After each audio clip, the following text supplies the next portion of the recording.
look who we're going to be talking about today.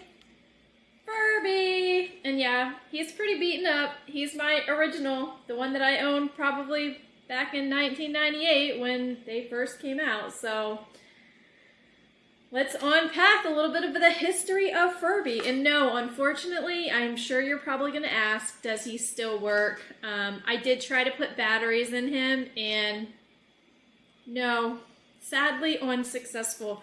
I don't know if it got like battery corrosion in there and it stopped working, but he definitely looks like he's been through hell. But he still sits here. He can be my little buddy in the background. So here we go.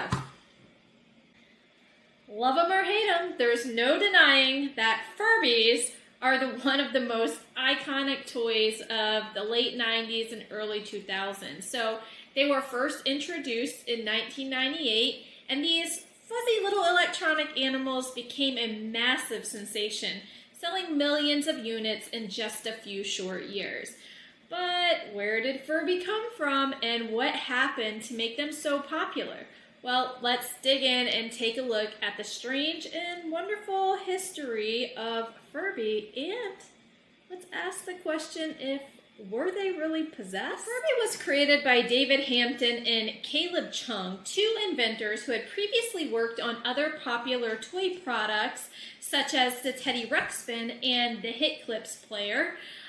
Their original goal was to create a toy that could serve as a pet and a companion and an entertainer all in one. And so they equipped the Furby with sensors, as you can see here and here, sensors that would react to its environment, as well as some basic speech synthesis capabilities that would let it babble like a real baby animal would. The Furby was originally released by Tiger Electronics in 1998 and quickly became a massive hit. So part of the appeal was originally due to its unique looks, the big eyes, the furry, fluffy bodies, and Furbies, they kind of reminded me of Gremlins at the time, but really there was nothing else on the market quite like it. So it did have a unique value proposition to create the high demand. But Furbies also had personality. Each one came programmed with their own individual quirks and mannerisms that would be revealed as it interacted with its owner. And for many children or adults, owning a Furby was like bringing a new family member home. Alas, all good things really must come to an end, and such was the case with Furby. So by 2005, interest in the toy had begun to wane, and production was discontinued shortly thereafter.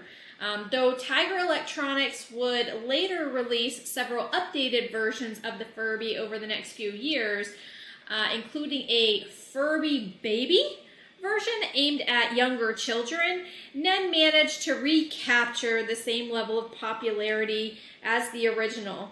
And in recent years, Furbies have become more of a novelty item than really anything else. Though you can still find them for sale in some stores, they're nowhere near as popular as what they once were. But I do think, we all have that looming question, right? Like if you were a 90s kid and you think back to the time when you may have had your own Furby, was he possessed? Like as you scroll through stories like on Facebook and you look at the forums on Reddit, that's a common question or theme that you see. I think my Furby was possessed.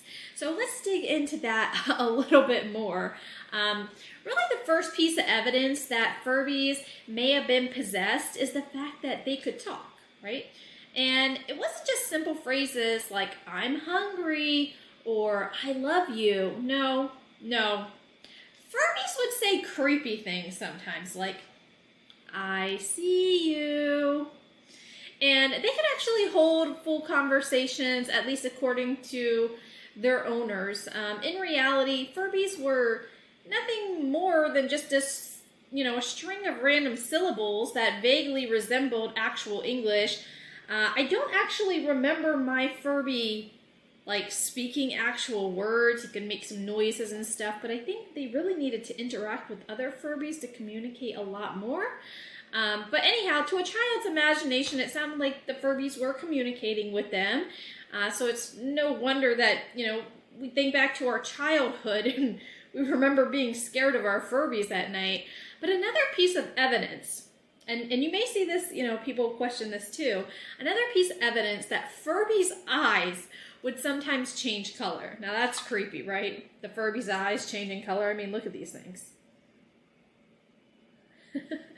But this was due to a built-in light sensor that caused the eyes to glow in different colors depending on the level of light in the room.